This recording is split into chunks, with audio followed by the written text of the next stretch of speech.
Una, dos, tres, otra vez. Ahí está. Una, dos, tres. Buenas noches. Buenas noches. Buenas noches. Buenas noches. Mis estimados amigos de la sección G del curso de Derecho Romano, buenas noches de nuevo para todos y cada uno de ustedes, señores, señoras, señoritas, estimados jóvenes. Estamos entonces en nuestra semana, ya primera semana de octubre, y tenemos señalado que, recuerdan ustedes, un nuevo calendario de exámenes que da inicio el día 7. Nosotros estamos citados para examen el día 17 de octubre. Más o menos ahí estamos en esa situación. Entonces, al momento de saludarles, quisiera nuevamente, al momento de iniciar mi clase, recuerdo yo que ya habíamos visto, pero ustedes me corrigen porque se me confunde con la otra sección que es la O. Aquí ya habíamos terminado la fase Apud Iudicem, ¿verdad? En eso nos quedamos, que habíamos terminado esa segunda parte del juicio privado romano. Por ahí, ¿será que vamos?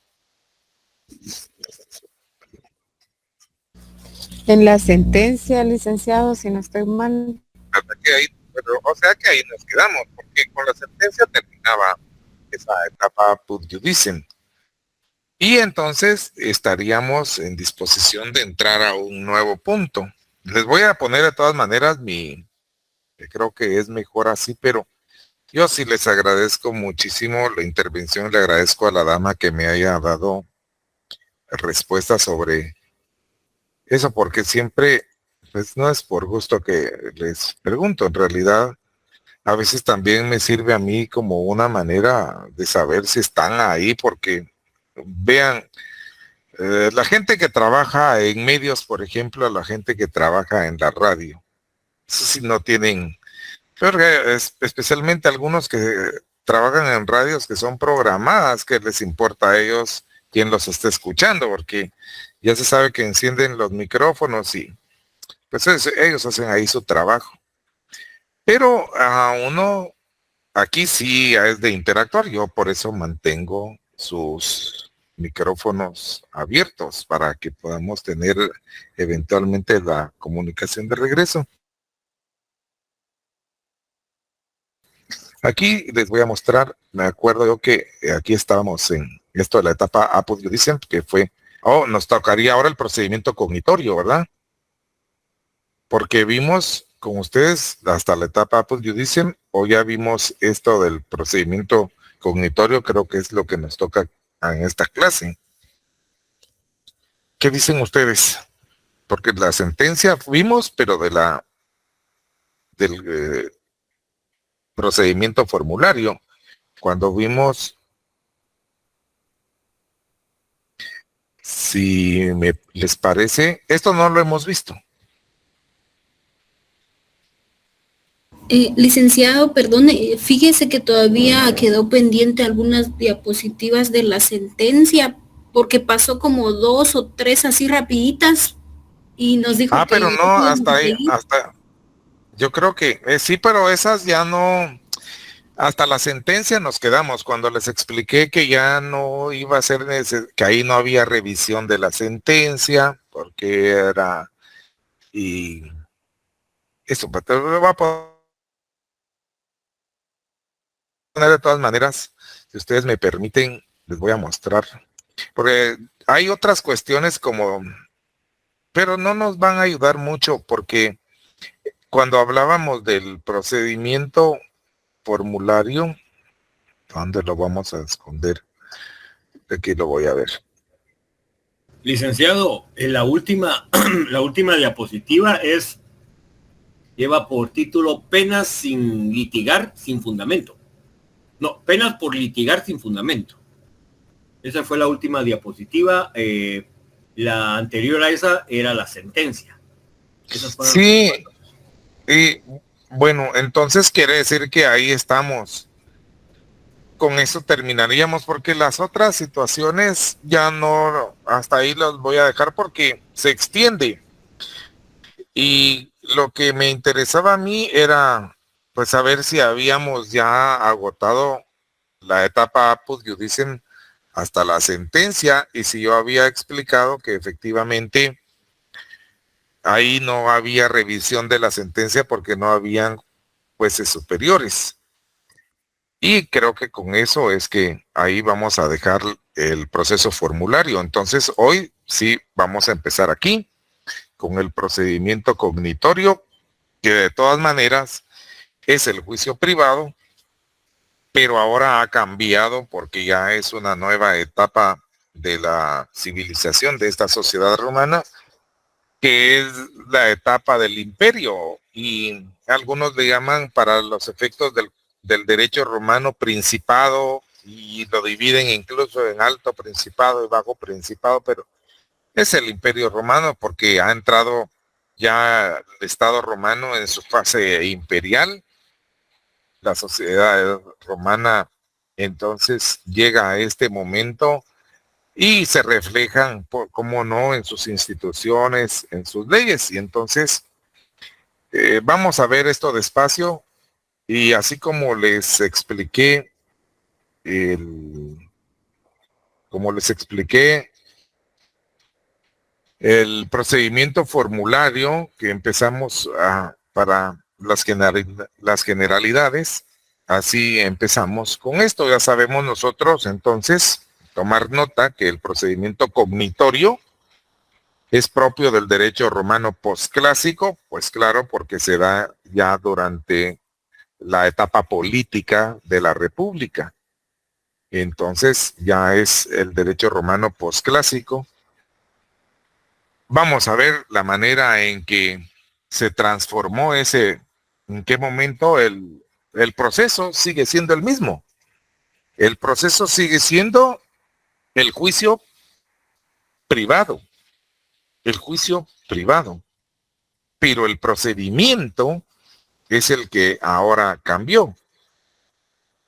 Y precisamente adquiere el nombre o la denominación de cognitorio este procedimiento, derivado de que es únicamente una persona quien conoce desde el principio hasta el fin, es decir, desde la citación del demandado hasta que promulga la sentencia, hasta que declara las sentencias, siempre es la misma persona la que conoce, y de ahí, de cognitio, de cognición, viene la denominación de cognitorio de este procedimiento.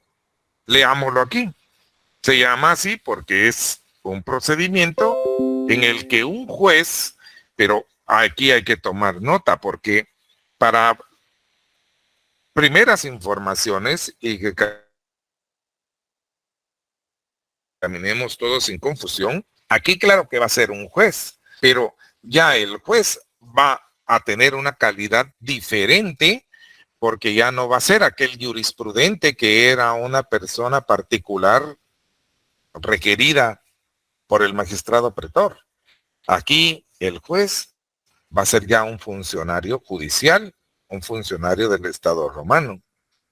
Y entonces ya tiene la denominación de un juez.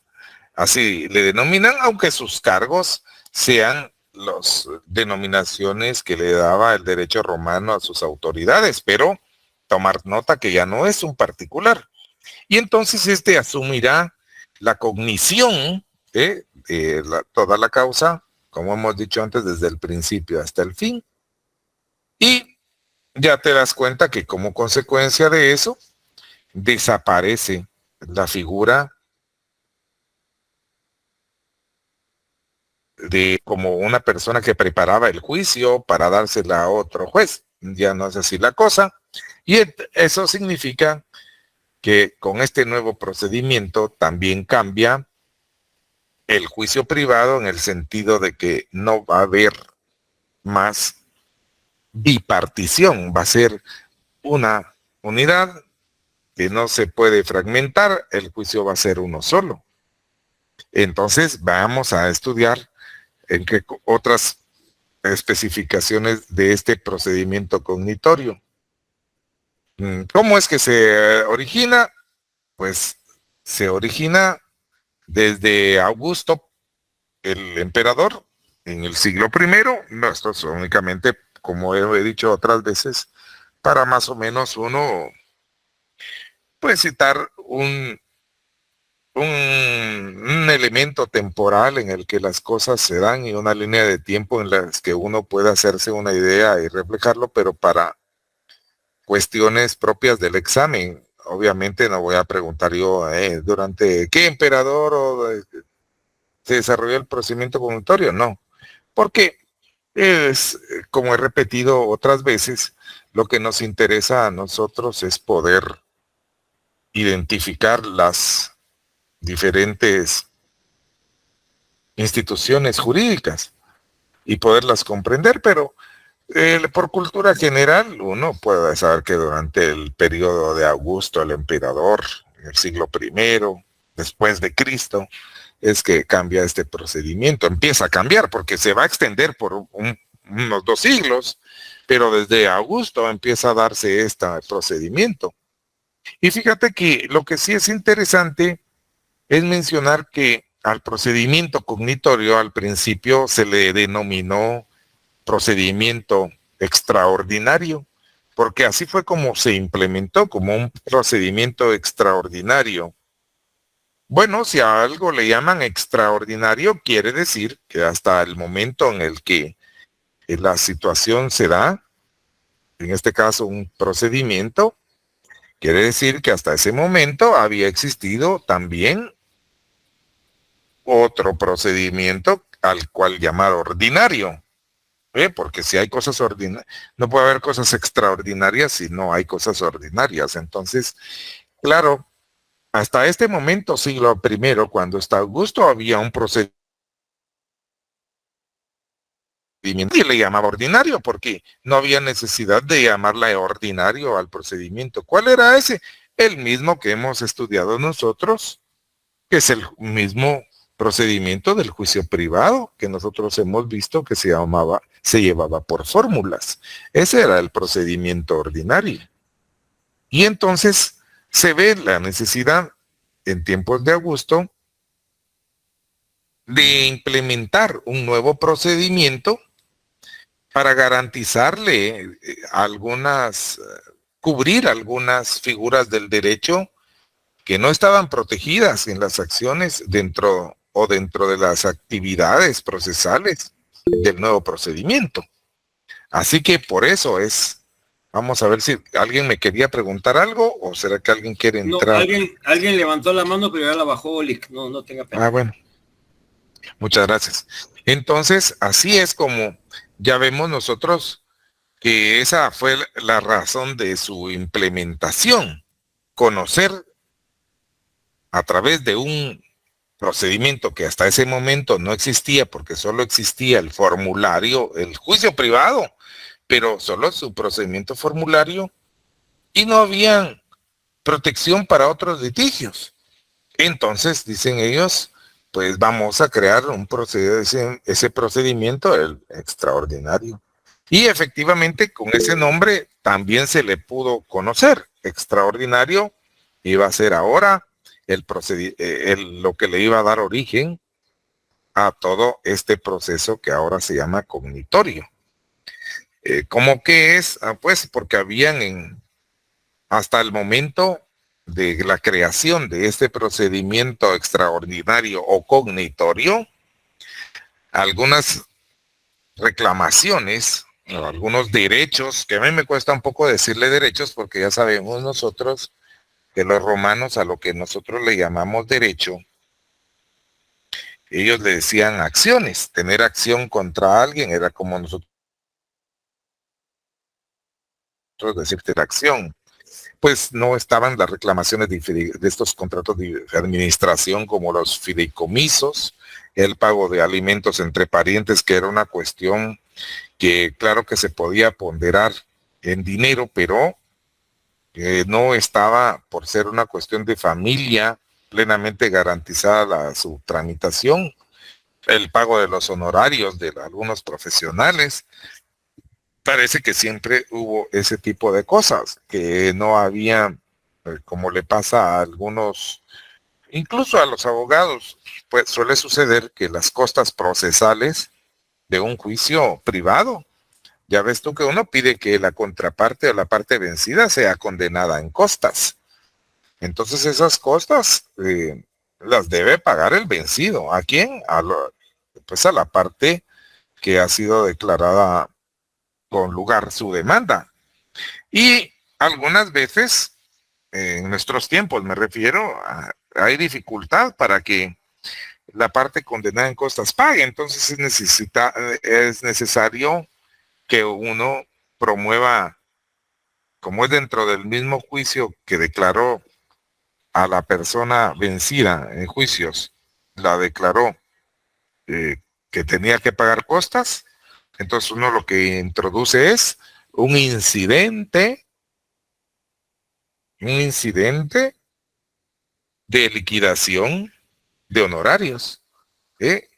Todas esas cuestiones pues nacen del derecho romano. Nosotros las tenemos ahora y las podemos comprender los quienes hemos visto cómo es que se da el desarrollo de las cosas.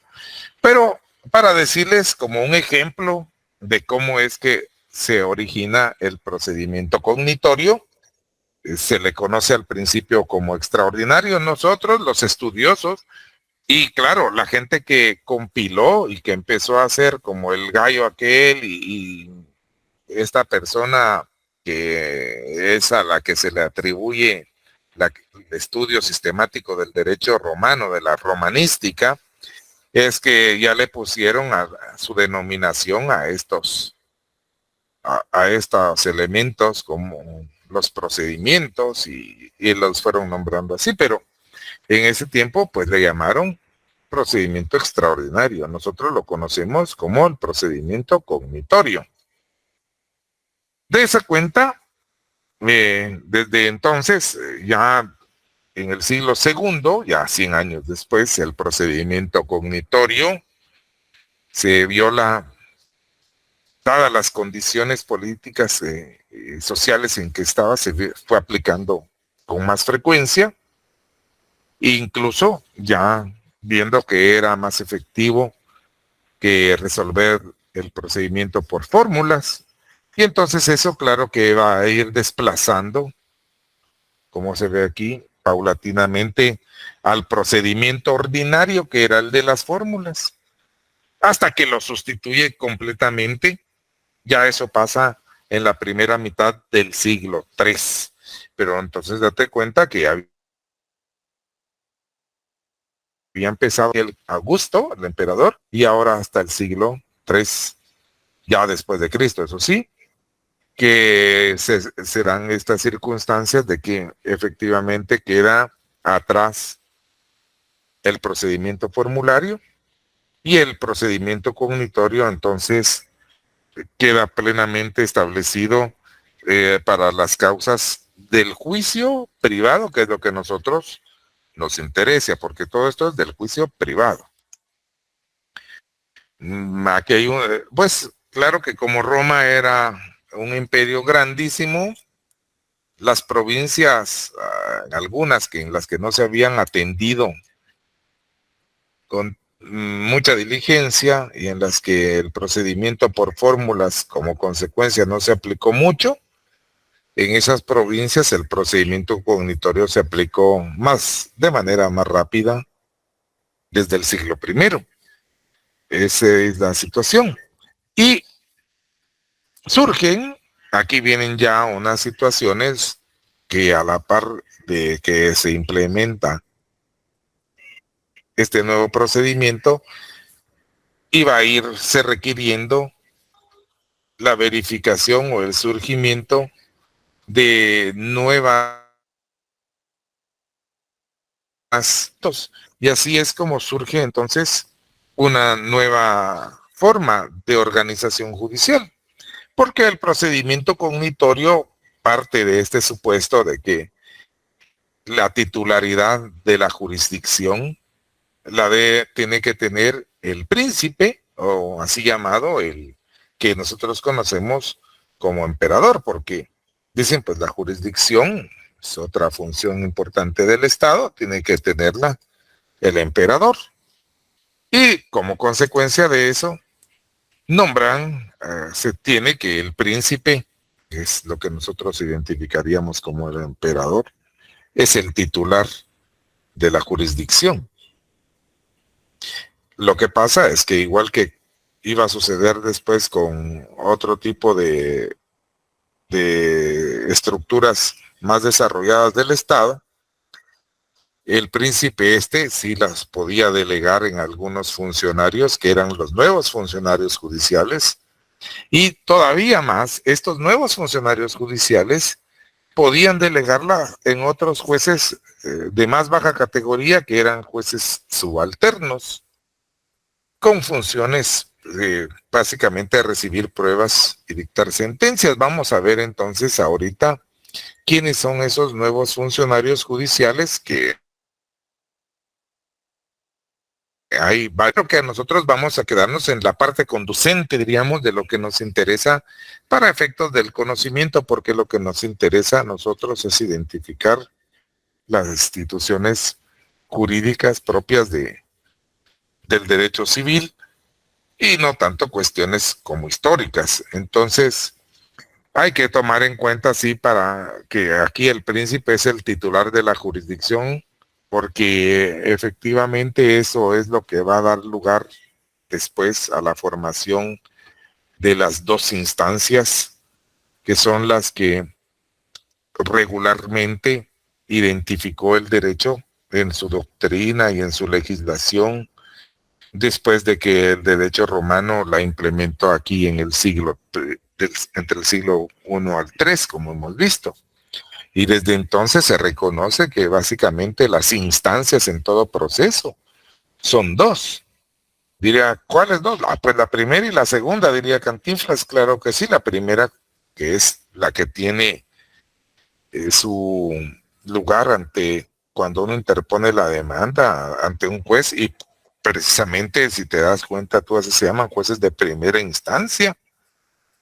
Y luego está una segunda instancia en la que conoce una sala de apelaciones. Y entonces, esta ahora, para revisar lo actuado en la primera instancia, a solicitud de alguien, y a esa solicitud es a la que le vamos a llamar nosotros recursos, el recurso de apelación sobre todo. Hay otros, pero ese recurso de apelación es el más importante, porque hace revisión de la sentencia cuando hay inconformidad, y regularmente la parte vencida siempre, pues en un 99% la parte vencida tiene que apelar de su derecho. Y esa apelación, que es la revisión de la sentencia, puede conllevar, cómo no, la ratificación de la sentencia, o en su defecto la modificación, o podría ser que la sentencia, por virtud de esa revisión, sea anulada, el fallo sea definitivamente anulado, y entonces el juez de segunda instancia, pues al declarar esa modificación total, que no es modificación, sino que es anular la sentencia de primer grado y dictar la que en derecho correspondería, es darle vuelta a la sentencia. Pero esos recursos nacen desde aquí, y las dos instancias, que era lo que nos llevábamos, básicamente surgen de que ya se constituye una figura superior como revisora. Lo vamos a ver a continuación. Aquí veamos entonces pues pongo yo entre los funcionarios judiciales es más importante. Vamos a poner, como te digo, para efectos de entender nuestra estructura judicial y que tenga sentido, solo unos cargos. Entre los nuevos funcionarios judiciales, entonces, vamos a tener a este que se llama el prefecto, no perfecto, no, sino prefecto del pretorio. Y su función era actuar en lugar del príncipe para conocer de apelaciones de sentencias, fíjate, dictadas en cualquier parte del imperio. Luego tenemos a este otro funcionario judicial, el prefecto de la urbe, que conoce originalmente de causas relacionadas con su poder policía, pero, esto es lo que nos interesa, extiende su cognición a causas que tradicionalmente correspondían al pretor y a las apelaciones de sentencias, pero a diferencia de este número uno, el prefecto pretorio, conocía de sentencias dictadas en cualquier parte del imperio, pero este prefecto de la urbe solo conocía de apelaciones de sentencia dictadas en Roma. Es la diferencia más importante. Y luego tendríamos este tercero, que sería el vicario de la urbe, no confundir con este prefecto de la urbe. Este es el vicario de la urbe. ¿Y este qué hace? Conoce como delegado del príncipe de causas en primera instancia. Muy bien. Y luego hay más, pero estos, como les decía yo, ya no tiene sentido que nosotros pues, eran jueces de menor, como dice ahí, de otras categorías. Pero ya, ¿para qué nos vamos a...? Así podría seguir la lista, creo que hasta como a 12. Pero a nosotros esos nos vamos a quedar con estos tres primeros. El vicario de la urbe, que conoce como delegado del príncipe de causas de primera instancia. El prefecto de la urbe de apelaciones de sentencias dictadas en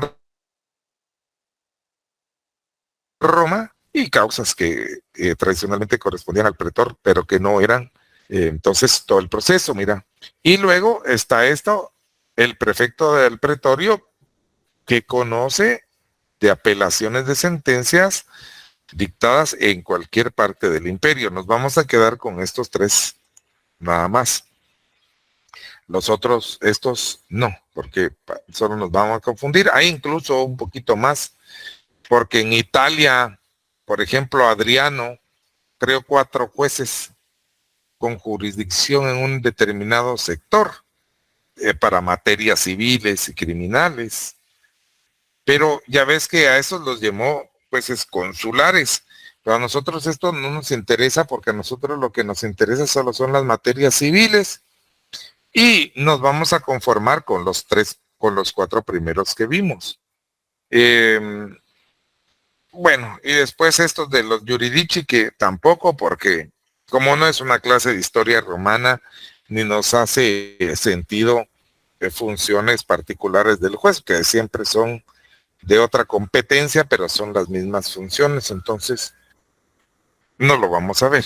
Nos quedamos siempre, para no confundir, con el vicario de la urbe, conoce como delegado del príncipe de causas de primera instancia,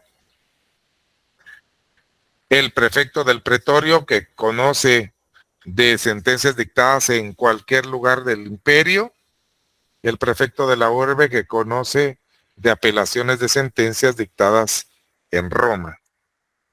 Ya solo con eso de estos nuevos funcionarios judiciales, y luego pasaríamos a esto. Si todavía hay, mira, porque es verdad que así te decía yo, en las provincias, pues es bueno saberlo, pero no lo voy a preguntar. En las provincias, ¿qué eran las provincias? Las provincias fueron todos los pueblos que Roma adhirió, anexó como parte del Imperio Romano. Entonces, cada uno de los pueblos que conquistaban los romanos perdían su identidad y se convertían en una provincia romana. Así pasó con Judea, así pasó con Hispania, así pasó con parte de lo que ahora es Inglaterra, y todos los demás pueblos se conquistaron, pues así. En las provincias entonces, los gobernadores eran los titulares de la jurisdicción.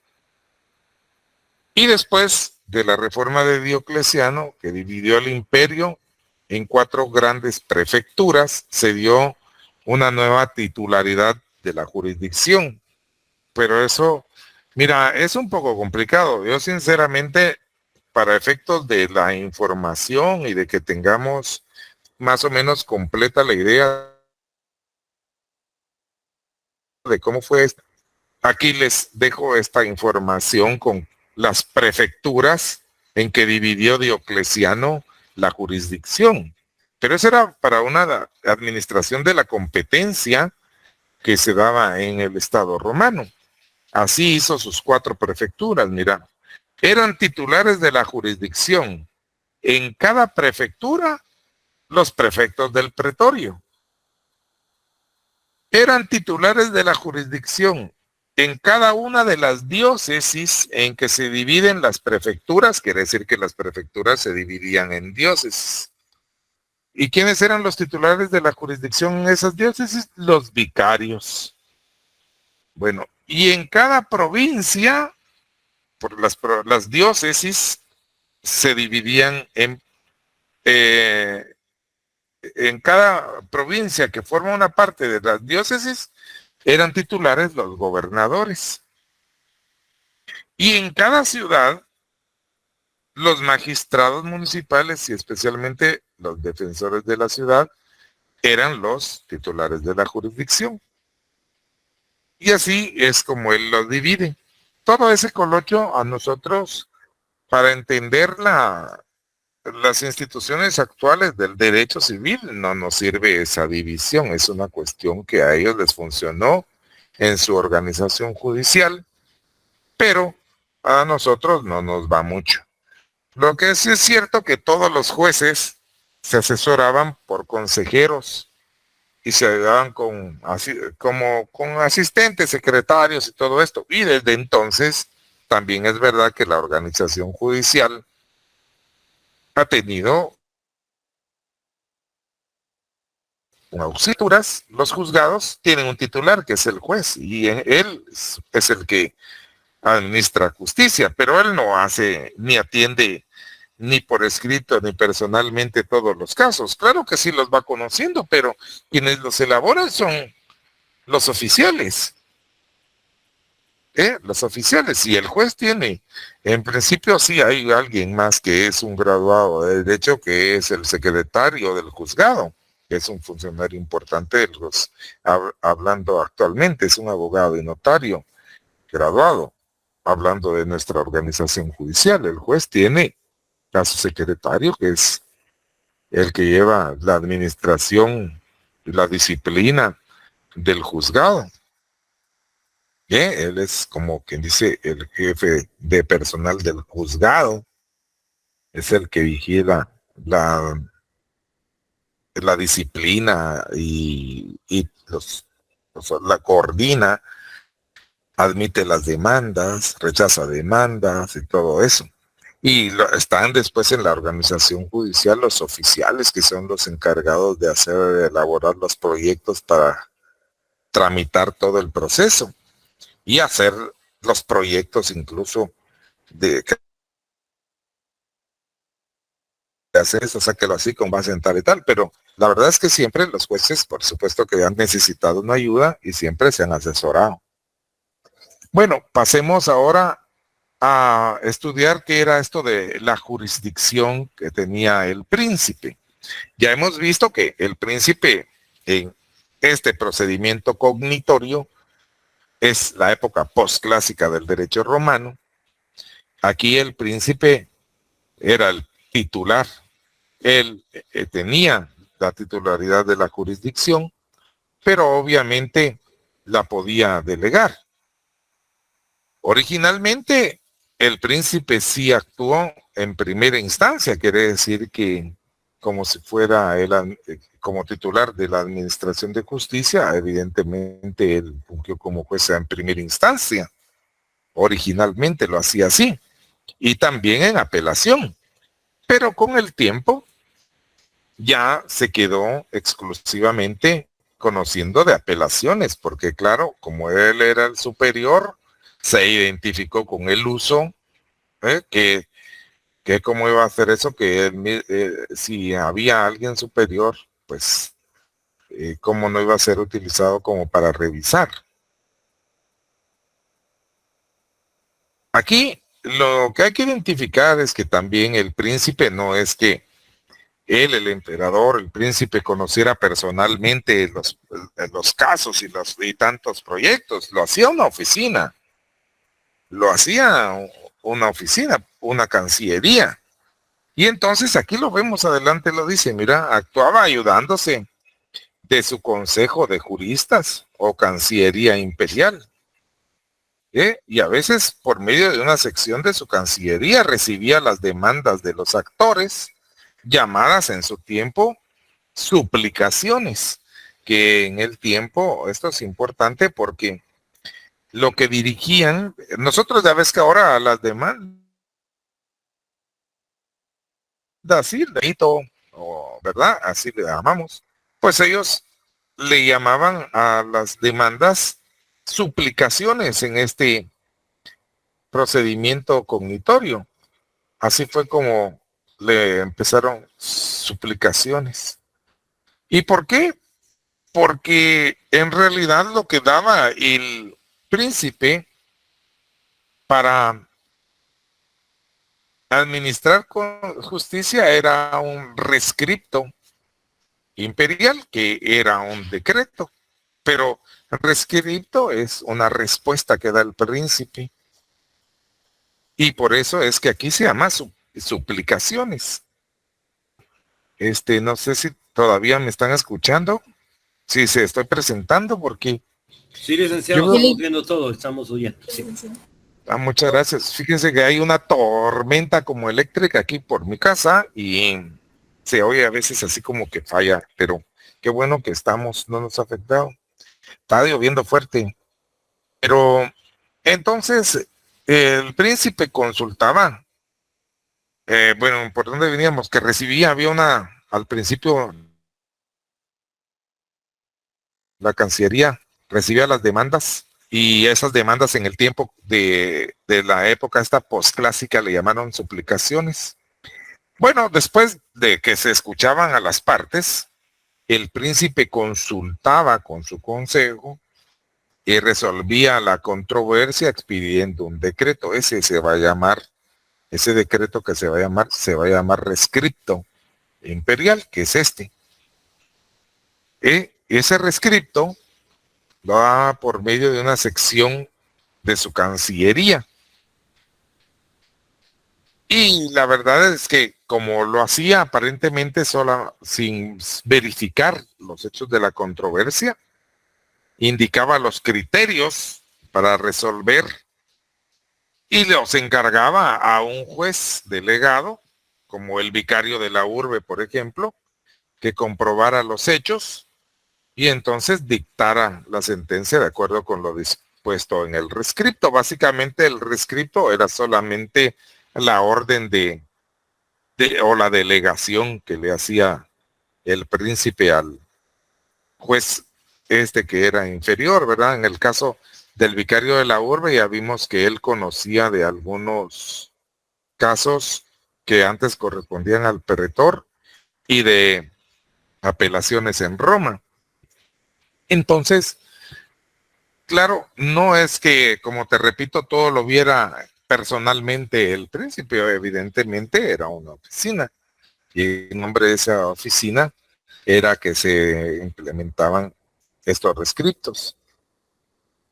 Ahora, en la época clásica, la que quedó atrás con el procedimiento formulario, existieron rescriptos que fueron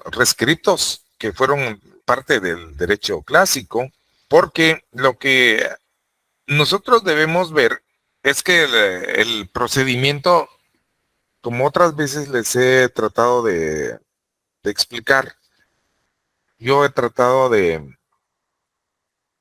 figurarme cómo era eso, porque todos estos cambios de procedimiento incluyen una ventana de tiempo prolongada.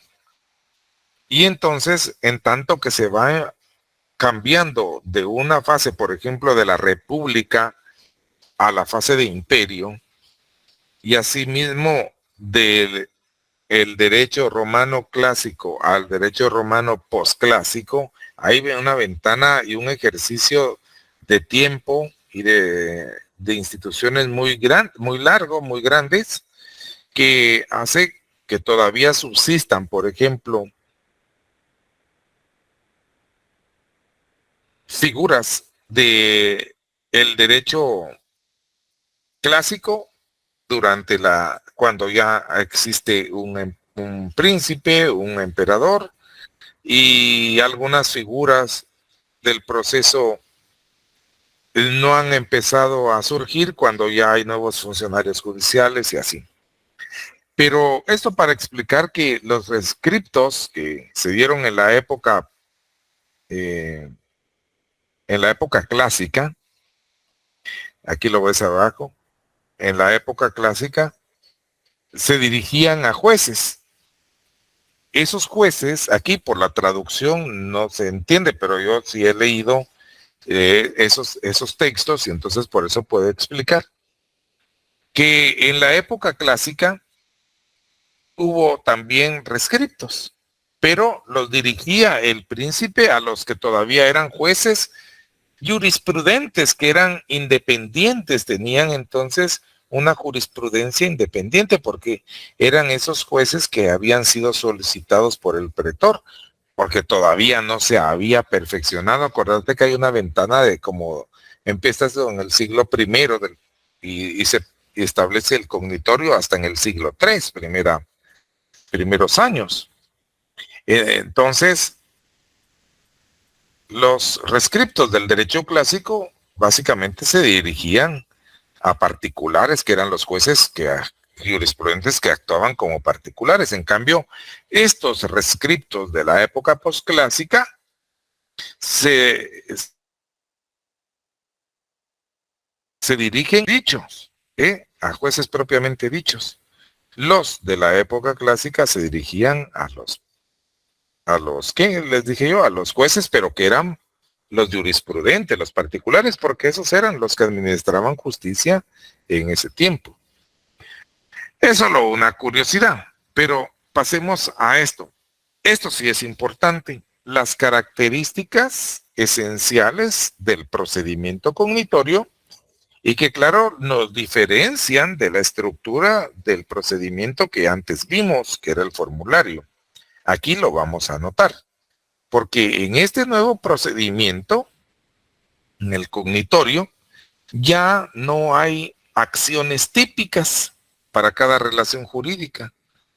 Recuerdan que nosotros varias veces aludimos el hecho de que para tener acción había que calificar esa petición de acción e identificar si estaba dentro de ¿cómo se llamaba eso del pretor? Y si los había incluido él en la ley, pues, y si no estaba esa acción, tenían que convencer al pretor de otorgarla. Pero aquí en el cognitorio eso ya no va a ser así. Ya no van a tener que buscar una acción que esté catalogada dentro de ese edicto, sino que se considera, como lo ves tú aquí en lo verdecito, se considera la acción como un modo general de pedir justicia, que es lo que en la actualidad constituye esa institución, que es lo que hemos visto algunas veces cuando hemos mencionado la definición de acción. que decimos que es el derecho de una persona para acudir ante el órgano jurisdiccional a pedir que se le tutele un derecho que cree que le asiste. Ese es un modo general de solicitar justicia que antes no era así, como hemos visto en lo que ya hemos estudiado. Así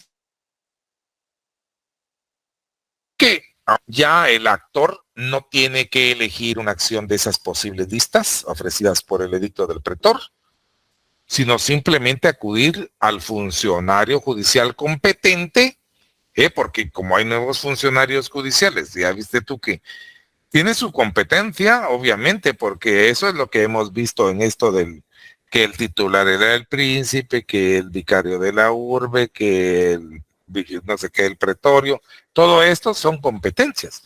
Pues eso es una madera, la acción se convierte como es hoy ya en una institución que sirve para que cualquiera pueda acudir a solicitar justicia ante el órgano jurisdiccional. Mira, qué bonito, y ahí ya se va estructurando de una manera más fina, ya se perfila lo que nosotros tenemos como estructura del proceso civil y de la organización judicial. Lo vamos a ver, seguir viendo a continuación, porque aquí, como ya lo habíamos mencionado antes, pero podemos notar esta característica especial, desaparece la bipartición del proceso, porque ya no hay una fase in iure y una fase apud iudicem. Ahora todo es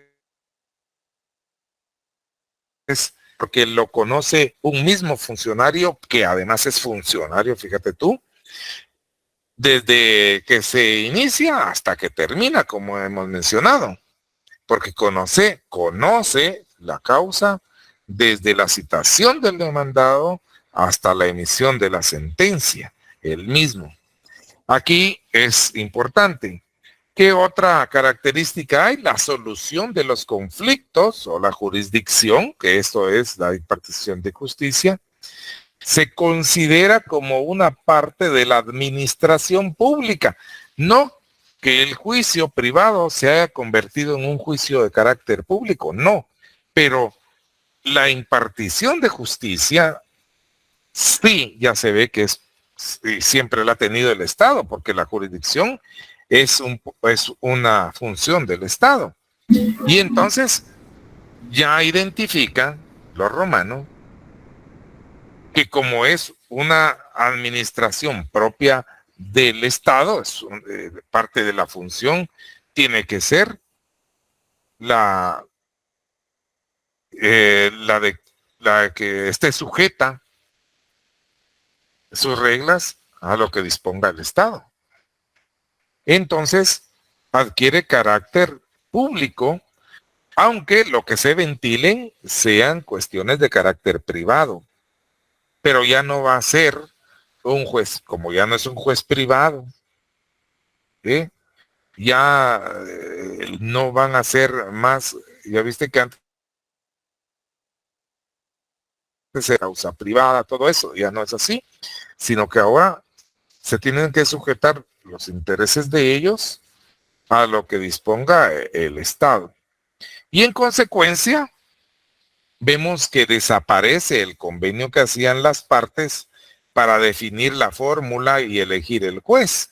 Porque ¿qué era eso de definir la fórmula? Recuerdan ustedes que en la fórmula las partes convenían, guiadas por el pretor, en este escrito en el que colocaban, claro, el nombre del juez, pero entonces le ponían ya al juez que si encontraba que el deudor, vamos a poner que era una acción que tenía que ver con deudas, que si encontraba que el actor había probado su intento, entonces tu juez condena al que se pague, obviamente el demandado, el importe XX de la deuda. Si no se prueba sepa que el actor había probado su intento, pero se probaba que el demandado o se probaba que el demandado había probado su excepción, entonces tu juez absuelve. Esa quedó atrás porque ahora el juez se va a convertir en una persona que efectivamente tiene su propia independencia, aunque en cuanto a la forma de dictar sentencia, porque en cuanto a su dependencia, claro que el juez depende, pero ahora solamente del príncipe. Así que desaparece ese convenio que hacían las partes para estarle dando instrucciones al juez, ya no tenían por qué, y claro, eso es un signo de la justicia, que no importa cómo el juez pronuncie la sentencia se debe respetar. En caso de una inconformidad, pues solicitar la parte que no esté conforme una revisión. Y si de la revisión sale que se ratifica la sentencia, pues no hay remedio. Y ahí está. Y la citación del demandado, como consecuencia del anterior, porque ya viste que el proceso adquiere un carácter público porque lo rige todo el Estado, la citación del demandado ahora se hace oficialmente, quiere decir que lo hace el Estado por sus medios. Y entonces eso sí, porque fíjate que es una cuestión que nosotros habíamos identificado de cómo le harían los romanos para solucionar en realidad esos sus conflictos entre particulares y tener que ir o el particular con su... Después vimos que se podía acompañar de su cognitor, ¿verdad? Para nombrarle ahí que lo acompañara personalmente y anunciarle al demandado que iniciaba una acción contra él, decirle del nombramiento del cognitor, de que tenía que comparecer ante el pretor en tal fecha y hasta decirle más o menos qué pruebas iba a usar. Todo eso era un marrón. Ahora, claro que avanzó el proceso porque ya se hace la citación del demandado por parte del órgano oficial de un funcionario, lo que nos habla bien de esos servicios de administración de justicia donde se usa un notificador y va y le anuncia a fulano tal, mire, usted está citado. Y ya le da, lo más importante es comunicarle la demanda, porque con la demanda, que es también lo que nace aquí, con la citación del demandado hecha en forma oficial, entonces ya surge el emplazamiento, que es lo que nosotros sabemos, como está ahora, que tiene varios efectos, pero los más importantes es, como te he explicado yo, un efecto importantísimo del emplazamiento es atar al demandado al proceso, que ya no tenga el demandado cómo ignorar, cómo hacerse leer, no puede simplemente desatender el hecho de que le notificaron de una demanda y de que está citado a juicio, porque el juicio se puede seguir en rebeldía, que es aquí se utiliza la palabra contumacia. Contumacia es ser rebelde, pero en rebeldía y hasta ahora así es como efecto del emplazamiento, en que una vez es notificada la persona, tiene necesariamente que manifestarse en juicio, ya sea exhibiendo su inconformidad, en cuyo caso diría que contesta la demanda en sentido negativo, o si se quiere allanar a las pretensiones del actor, el demandado contestaría la demanda en sentido afirmativo, pero de todas maneras tiene que personarse. O si de hecho quiere ignorar, entre comillas, y actuar como que no ha pasado nada, de todas maneras, así podrá pensar él, pero cuando se dé cuenta se va a topar con que su contra y va a tener que pagar o devolver o ajustarse a lo que la sentencia diga porque se le va a seguir el juicio en su rebeldía. Esas son las principales y otras menos características que son importantes de este procedimiento, pues es que el trámite que ya tenía una parte importante de oralidad en el procedimiento formulario. ¿Se acuerdan que vimos que en el procedimiento formulario, en la época clásica, todas las actividades que se daban en la etapa apud iudicem, todas esas actividades que se daban ante el juez eran orales? Pero aquí ahora, en el cognitorio, desde entonces se instituye la escrituración como algo vital, y con la evolución y el paso de los años es el día, aquí en el año 2023, que el derecho civil es principalmente, el proceso civil es principalmente escrito. Básicamente es escrito. ¿Sí? Habrá alguna actividad como una declaración de parte que se hace oral, pero lleva también una importante parte escrita y no se puede decir que por eso sea oral. Los mismos juicios orales, que se llaman así, orales de alimentos, se llaman así solo porque tienen una audiencia que es presencial y se manifiestan las partes, pero un buen porcentaje del juicio, el 75%, si no más, es escrito. Y hasta hoy todo es así en el derecho civil, desde entonces. Y contra las sentencias de jueces inferiores, se puede apelar ante un juez que sea superior, porque ha surgido, ya como hay nuevos funcionarios judiciales de un rango, pues ante esos, la revisión. Y claro que hemos visto que en cuanto al sistema de las pruebas, ¿se acuerdan que platicamos que allá en el procedimiento formulario no se admitía que el juez buscara nuevas pruebas?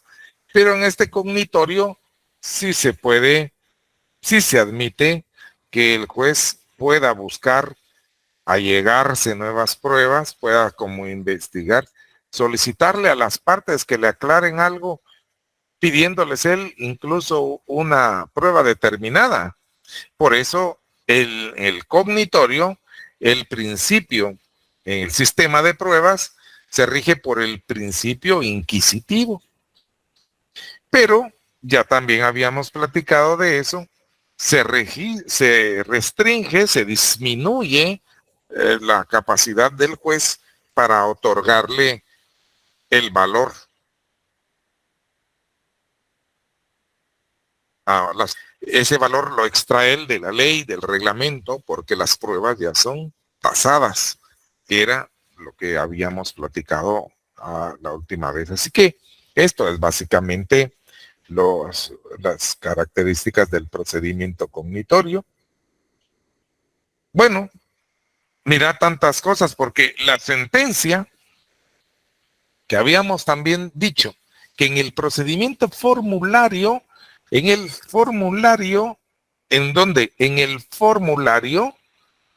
ya habíamos dicho que la sentencia era pecuniaria allá en el procedimiento de ese formulario en la época clásica, pero aquí la sentencia ya no es necesariamente pecuniaria, pues cuando se trata de restituir alguna cosa, puede condenarse en especie o a la restitución de la cosa, y se coacciona la restitución de la cosa y todo eso con el uso de la fuerza pública. Entonces, esto es una diferencia porque en el procedimiento formulario, la sentencia siempre era pecuniaria, recuerdan, aquí ya no necesariamente lo es. Se admite entonces como consecuencia la compensación de deudas recíprocas proveniente de diferentes causas, de modo que podía el juez aquí descontar del monto de la sentencia la deuda que el actor tuviera con el demandado. Es una cuestión lógica de justicia, aquí sí se admite. Y en lugar de embargar como garantía sobre todo el patrimonio del deudor que no cumplía la sentencia, se admite el embargo de bienes específicos que cubran lo reclamado. Bueno, aquí se quedó esta situación. Vamos a dejar entonces un poquito para, vamos a ver cómo es. Vean, tengo yo la inquietud de, porque también tenía aquí guardado entre las presentaciones que vi que tenía para hoy, una como resumen, como la muestra de un cuestionario que creo que les empecé a dar la semana pasada, pero era solo como un repaso. De ese, en la próxima clase les voy a hacer llegar, creo que por escrito, porque es mucha información, algún documento, pero no sé sobre qué partes. Probablemente más sea sobre un punto que vamos a ver el miércoles, que tiene relación con las acciones, con la clasificación de las acciones para identificar a lo sumo unas 4 acciones. Por hoy, miren, antes de decirles adiós, que son ahorita es temprano, vamos a ver. Tengo por aquí, permítanme, les voy a compartir y ustedes me dicen si esto tuvimos ocasión de compartirlo el otro día. ¿Dónde está? Aquí. Esto, ¿ya lo habíamos visto, jóvenes, o no? No, licenciado. No habíamos. Vamos a ver, porque les voy a presentar cabalito, a ver si les hace sentido algunas de estas preguntas. Pero por favor, no importa que se congestione ahí la comunicación con tanta respuesta, ustedes de viva voz díganme, ¿es esto o es lo otro? Porque así yo me entero si esto sirve o no sirve. Por ejemplo, esto, ¿les hace sentido? Resuelve los litigios que se dan en las relaciones patrimoniales entre personas privadas por medio de la sentencia de un juez, que es también una persona privada y no un funcionario público.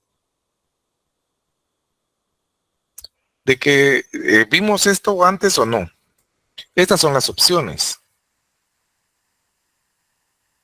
El juicio privado. Muy bien, es el juicio privado. Sí lo vimos, ¿verdad? Y esto, que esa indica la facultad del pretor de atribuir la propiedad o derechos reales a las partes de un litigio. Dare. Dice. La C, dale. Dice. Fíjate, ahí es importante porque, fíjense, aquí indica, vimos que el pretor tiene, cuando vimos la jurisdicción del pretor, claro que mentalmente la principal función que él tiene es la de dar o negar la acción. Si él no da la acción, es decir, si la deniega, entonces él emite un decreto que es denegar, ¿se acuerdan? Pero ese denegar es cuando no da la acción, entonces no nos interesaba mucho. Lo que nos interesaba era cuando daba la acción, pero dar la acción es la respuesta que tiene la positiva del actor del pretor, cuando el actor le solicita su petición de acción. Entonces, si él dice que está bien, si la petición de acción que ha hecho postulate acciones el actor, sí, entonces el pretor, pues, voy a dar la acción. Ese es el decreto Dari. Pero aquí es otra cosa, hay que leer bien lo que dice la pregunta. Se está preguntando por la facultad del pretor de atribuir la propiedad, fíjate. Sentencia, licenciado. o derechos reales a las partes de un litigio. Va. La Gracias. B. Va. La B dice, que antes La te voy a B. decir, Yo sentencia diría. va, hay B. quien dice la B de bastante y hay quien dice la D de dedo. Miren, la D de dedo no puede ser porque el pretor no es juez, él no puede Es la emitir sentencias. no. El pretor no puede emitir sentencias porque el pretor solamente es pretor. El que emite sentencias es el juez. El pretor solo conoce en primera instancia y su actividad procesal más profunda llegaría hasta otorgar la litis contestación. Pero aquí, entonces, ¿qué queda? Es la B. La B de bastante, ¿verdad? Es adichere porque él le está dando de una vez la propiedad a alguien. Esto es como en el caso que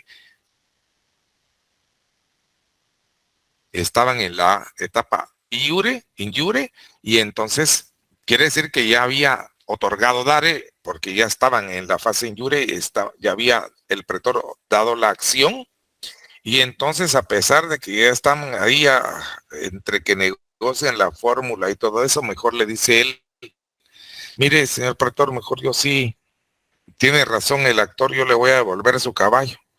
Entonces, ¿qué hace ahí él? El pretor de una vez le atribuye la propiedad, ya no se abre a juicio, como ya no hay juicio, entonces por eso él atribuye con un decreto que se llama adichere con ese, atribuye de una vez la propiedad. ¿Por qué aquí en este caso que yo acabo de narrar es el decreto adichere y no es una solución extrajudicial?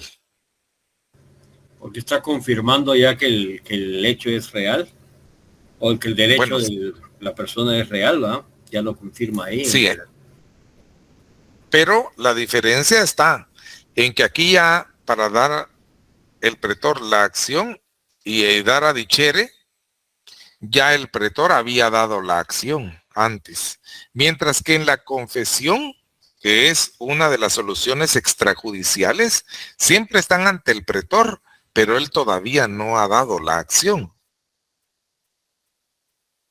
Esa es la diferencia. Las dos se dan ante el pretor, pero en una el pretor todavía están las partes ahí y tal, y no, él las invitó a hacer alguna solución extrajudicial, no quisieron, entonces dio la acción, y entonces dare. Y ya después de eso, cuando estaban haciendo la fórmula, vino aquel y confesó. Entonces, ahí es una confesión injure, y entonces ya él no tiene necesidad del pretor de abrir a juicio, por lo que ahí no va a haber sentencia, lo que va a haber es un decreto adichere por el que solucionó la cuestión, que es atribuir la propiedad o derechos reales. El otro decreto que sabemos que se parece mucho a adichere es uno que se llama dichere nada más, sin el ad. Y ese en cambio es solamente para darle a una de las partes del juicio la posesión interina de algún bien. Como hemos dicho, si fuera un caballo, ni modo que el caballo necesita atenciones y necesita quien le dé de comer y necesita trabajar y todo esto. Entonces,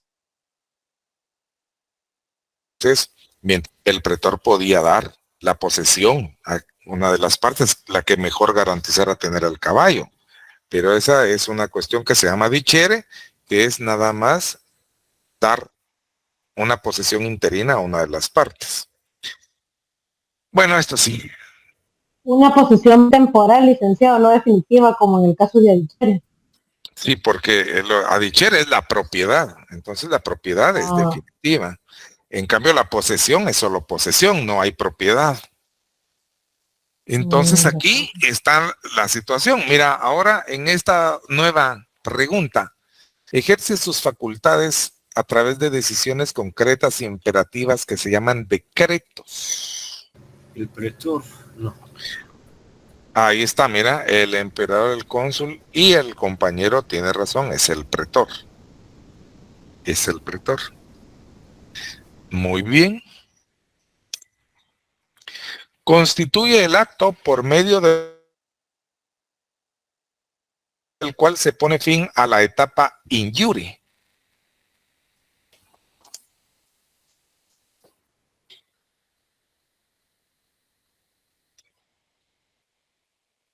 Mira, ahí nos vamos a quedar hasta que alguien me conteste, porque si no, tampoco. La B, licenciado. La B. no. Es la A. La litis Es la A. contestatio. La Opción A. Litis Exacto. contestatio, sí, la contestación, Esa es. ¿no? Esa es. Contestación de la alteración.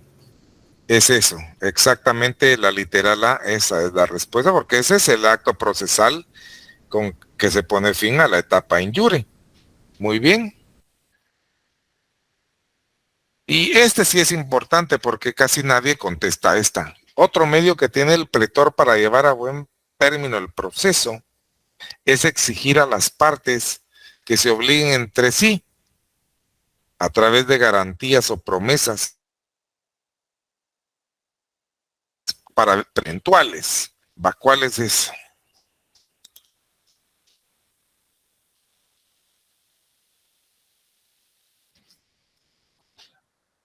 Aunque sea adivinar. La B, licenciado. La A, licenciado. Opción B. Extrajudicial. Extrajudicial. La B. Estipulaciones pretorias. La opción Unas B. estipulaciones pretorias. Exacto. Miren, tiene razón el compañero y los que dijeron la B se llaman estipulaciones pretorias, porque aquí lo que él hace es exigir a las partes que se obliguen, pero se obligan entre sí a través de garantías como las promesas de comparecer ante el pretor, la promesa de comparecer confiadores ante el juez, la promesa de no litigar sin fundamento y todo eso que eran confianzas. Perdón, licenciado, Entonces, la solución extrajudicial sería cuando la persona confiesa, ¿verdad? las soluciones extrajudiciales ahorita te voy a decir cuáles son, pero esto que estamos preguntando aquí son las estipulaciones pretorias y son las garantías que le exige entonces el pretor a las partes. Ahora, las soluciones extrajudiciales son arreglos que les ofrece el juez las partes de un proceso con el objeto de no pasar a la etapa de juicio, de solucionar eso, pero sin ni siquiera haberles dado la acción. Solamente ni siquiera ha dado la tare, porque le han hecho. Entonces es el pretor el que ofrece la solución extrajudicial. También es el pretor, pues, porque él es el que está antes de dar la acción. Les dice, miren, antes de iniciar todo esto, ya me vinieron aquí a pedir acción, pero antes de yo darles que sí a la acción, que aquí tengo yo todo como para darles la acción, pero antes de eso les pregunto si quieren llegar a un arreglo, que es lo que nosotros en la actualidad conocemos como la conciliación, ¿verdad? Pero ahí les dicen solo que las soluciones extrajudiciales son extrajudiciales porque no las va a llegar a conocer un juez y tampoco se va a abrir ningún procedimiento como él no ha dado la acción. Entonces las soluciones ahí estaban nominadas, eran solamente 3: que transaran las partes, es la transacción; que confesara una de las partes, ¿verdad? Que es la confesión, que aquí no es confesión injure porque no ha dado el dare. Y la otra, ¿cuál era? Si me ayudan, vamos a hacer la transacción, la confesión y el juramento. El juramento. El juramento, esos son las soluciones extrajudiciales, también las ofrecía el pretor. Y la cláusula que se introduce a petición del demandado, por supuesto en la fórmula, y en ella se expresa un hecho que anula la pretensión que el actor indicó en la fórmula. Fíjate, es a petición del demandado que se introduce la fórmula. Suele ir precedida de la frase a no ser que. Yo les diría, ¿verdad?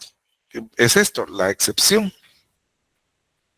Porque acuérdense que la excepción es la forma de... Y después ahí ya fue cuando les expliqué yo que esa era la forma de defenderse que tiene el demandado en juicio. Es la forma técnica de decir que las cosas que viene a esgrimir o de las que se queja el actor no son verdad.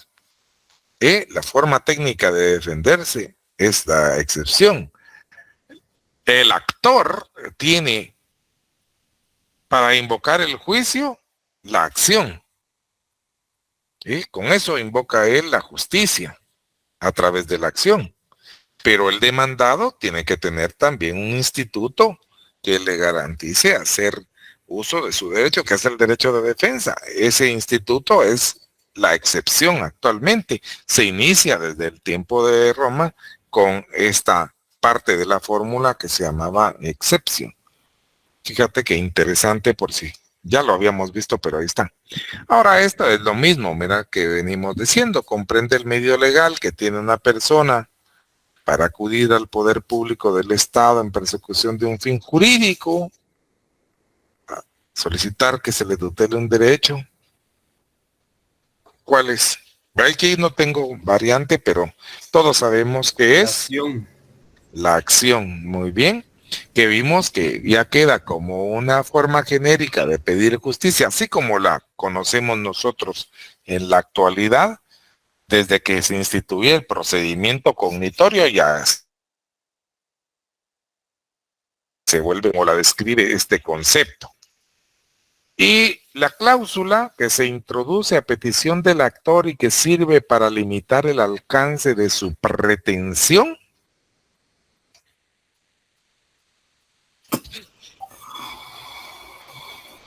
ay, como huele rico por aquí.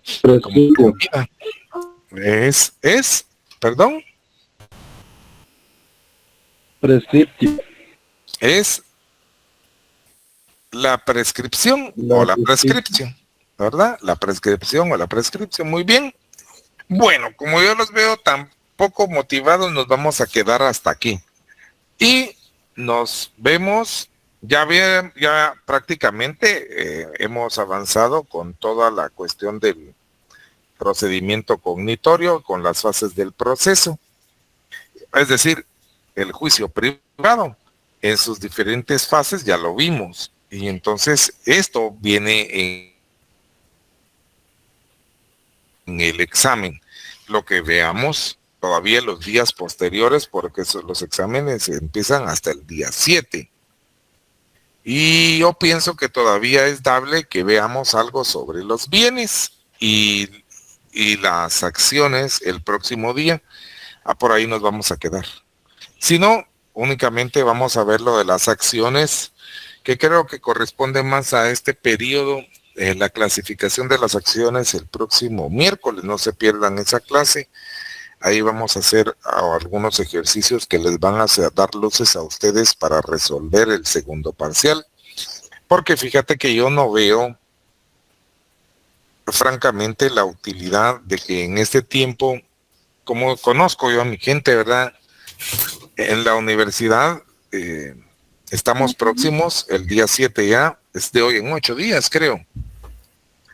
A ver cuándo empiezan las clases. Y ustedes... no puede ser. Como el 9 empiezan. El 9 empiezan los exámenes. Entonces, fíjate que ya se hace muy difícil que nosotros tengamos otra clase, por lo cual va a ser importante, Iris, que pongamos atención a la próxima clase que va a ser el miércoles para estudiar la clasificación de las acciones.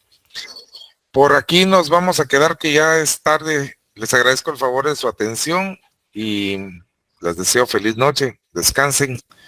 Nos vemos, escuchamos el miércoles. Ojalá. Muchas gracias, licenciado. Feliz noche, licenciado. Feliz noche. Buenas noches.